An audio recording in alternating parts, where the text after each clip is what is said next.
So as you heard, the secret is communication. And I have to say, because of good communication, my spouse and I have a wonderful marriage. He always knows what I'm thinking because I always tell him. And I always know what he's thinking because I always tell him.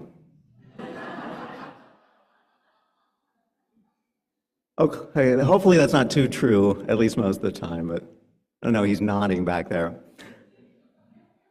So this week, my spouse and I did watch a series on Netflix that's been getting a lot of buzz because it touched a societal nerve. It's a show called Baby Reindeer, and it's based on a true story of a man who gets stalked by a woman he barely knows.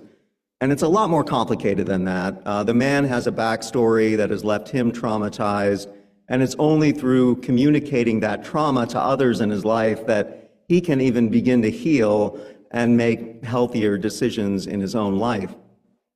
And the stalker's full story is never known.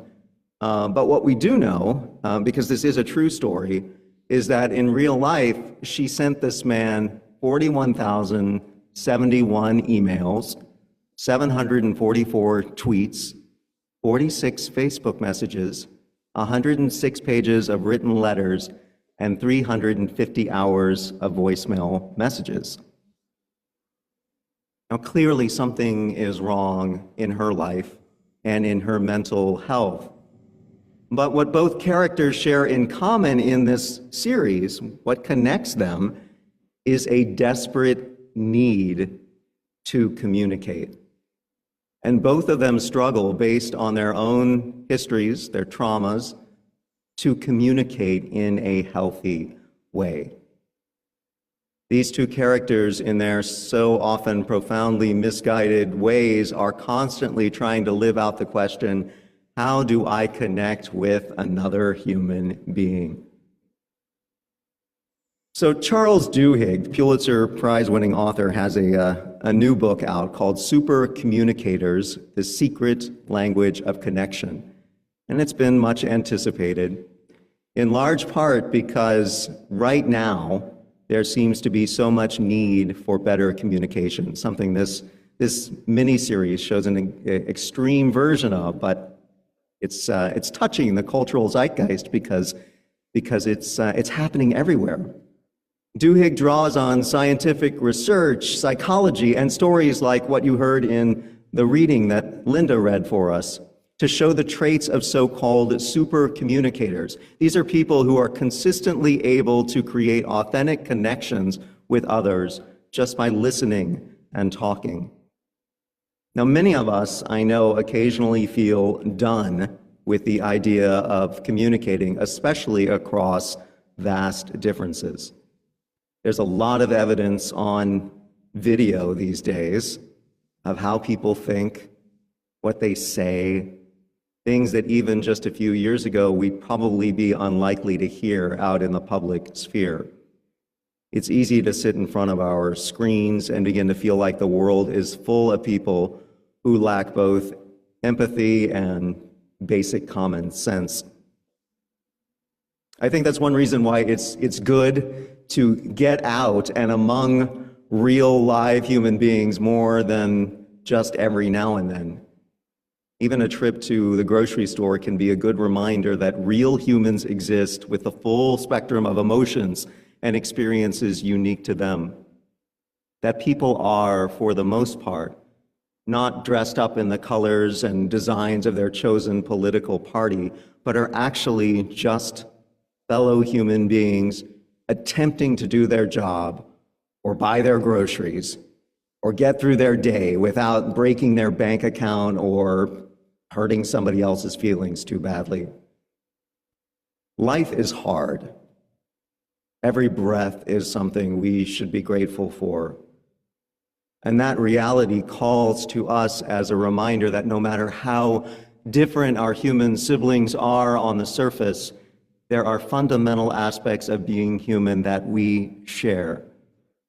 Even if it's the most basic fact that we live, we breathe, we sometimes struggle, we sometimes feel joy, and eventually we all die. This is true for all of us. But how do we become someone easy to talk to? Someone who people feel willing to be vulnerable with? Somebody that they can share their joys or concerns with, who they can talk to about their true wants and needs. So Duhigg in this book talks about 4 basic rules that create a learning conversation.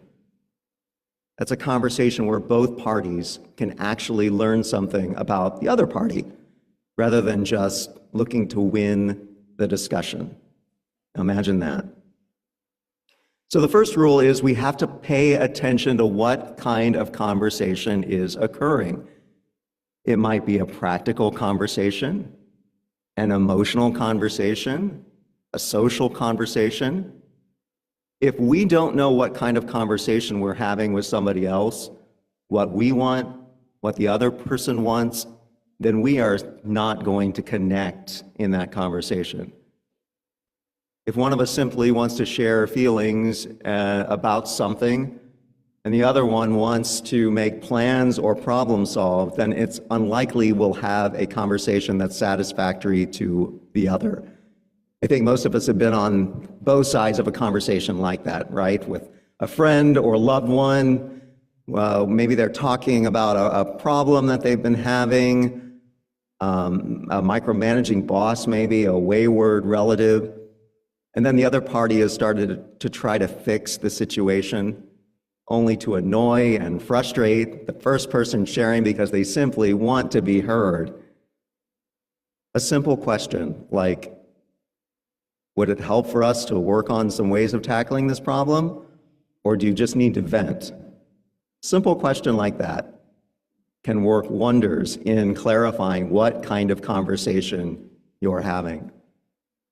Studies show, this is really interesting, this is where the most contemporary science comes into this.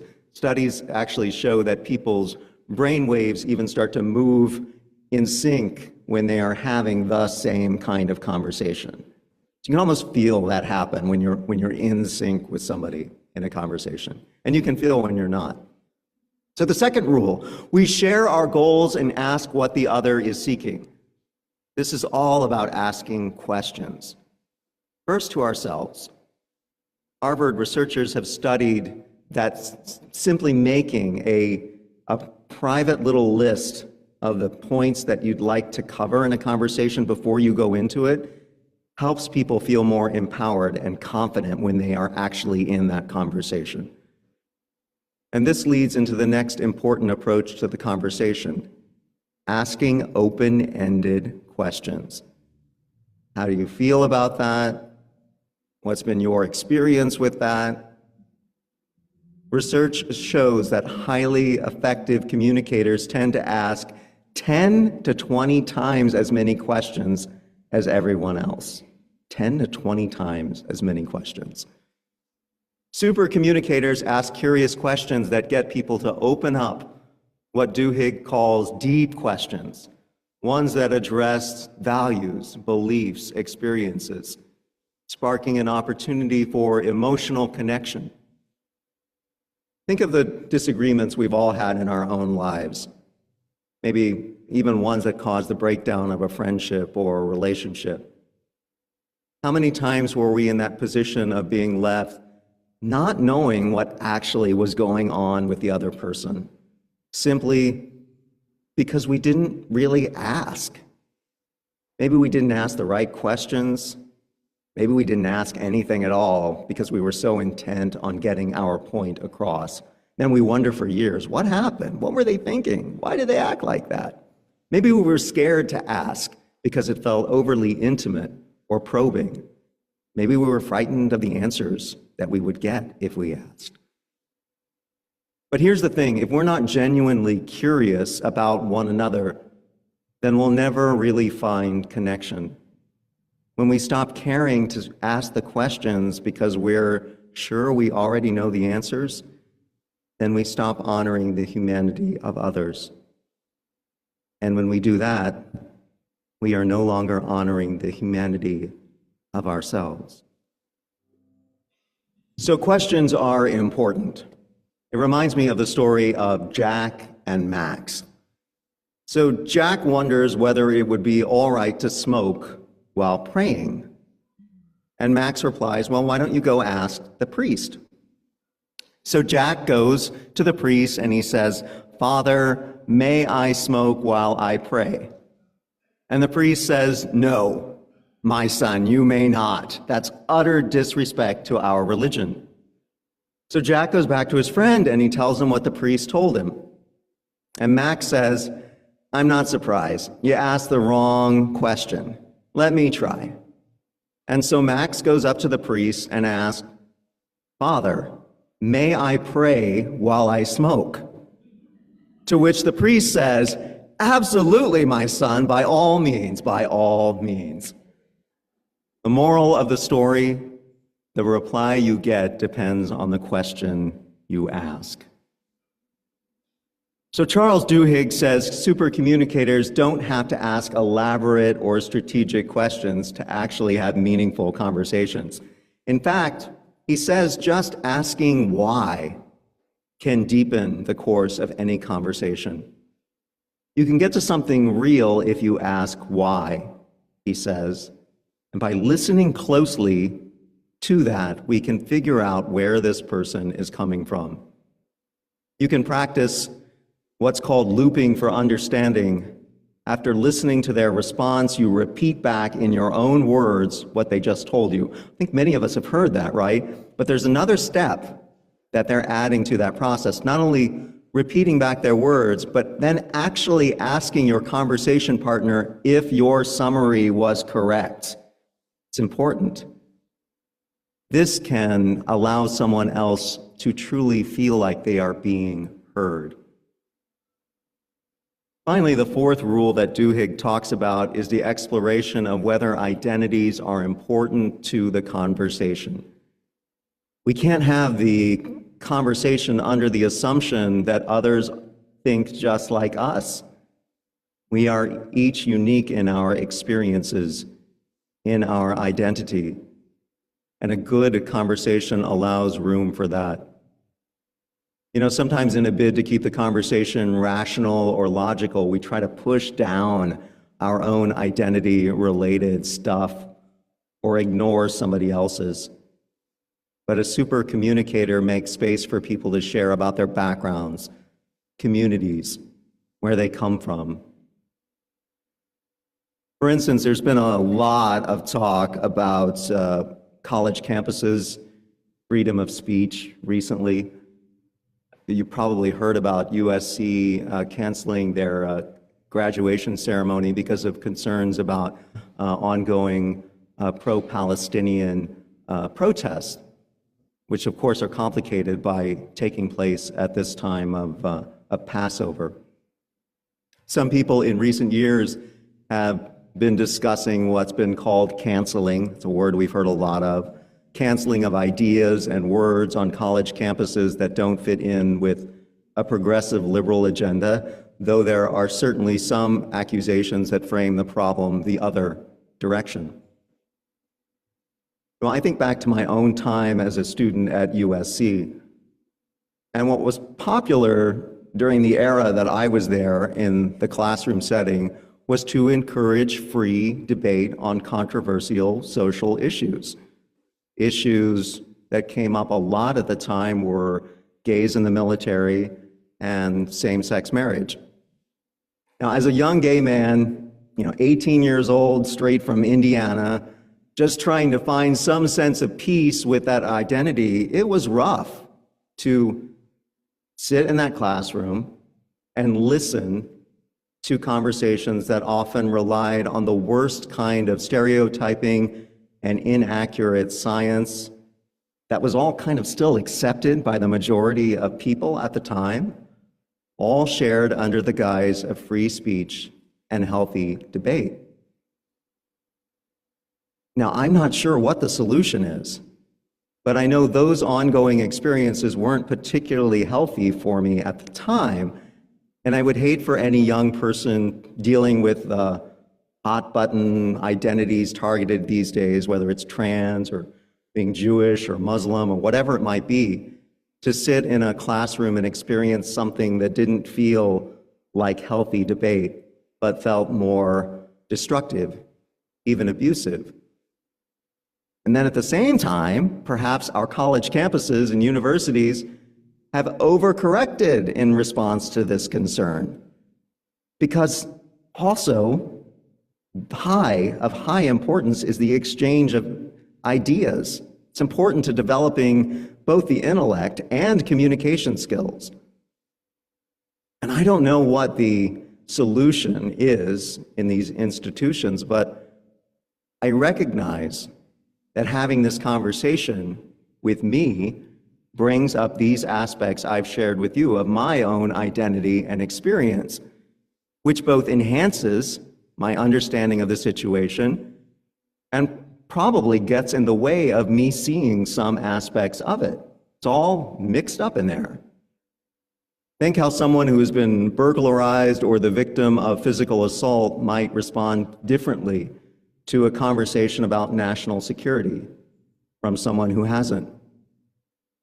Think about someone who had an abortion at a young age, how they might approach a conversation about reproductive choice versus someone who didn't have that experience.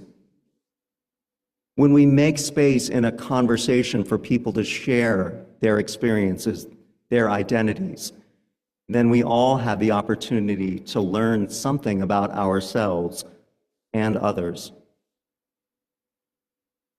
I believe that at the heart of what we do right here at UUCF is an attempt to connect both as individuals and as a community. We say we are drawn together by love, but love isn't just a feeling.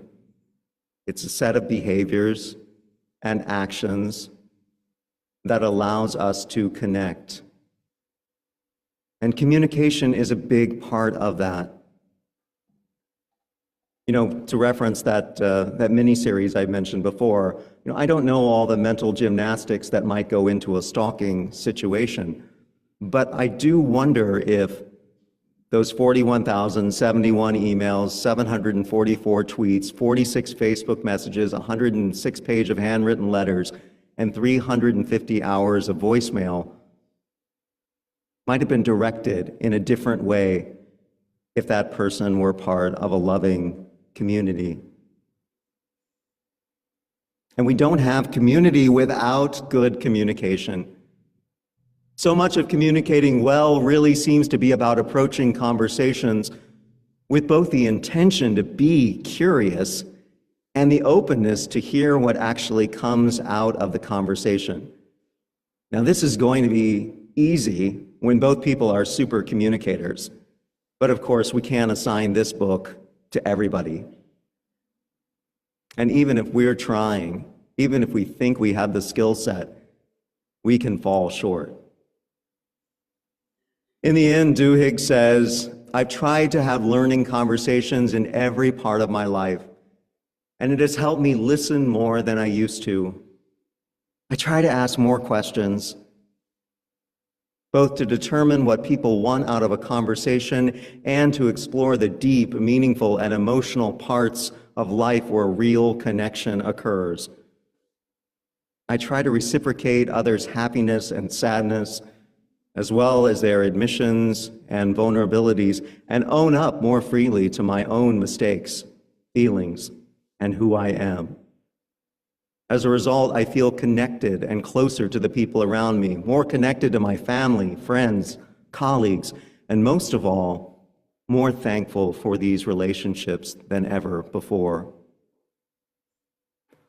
What would our families, our nation, our world feel like if this were a common orientation? This feeling of being closer to others, being more connected, being more grateful?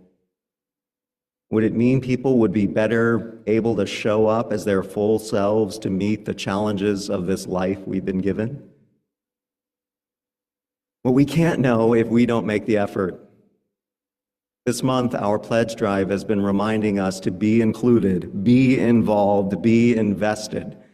And hearing testimonials from people talking about why they support this community has reminded me that we do make a difference here.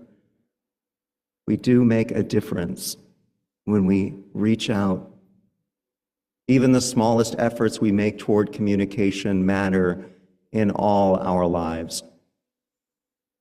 Think what could happen when we're willing to widen the circle just that much more. Think whose life might be changed, how that circle might then grow just a bit broader with each exchange. Love can change the world, that's what we say. But love must be communicated for it to be known. And this communication has to begin somewhere. Why not have it begin with us?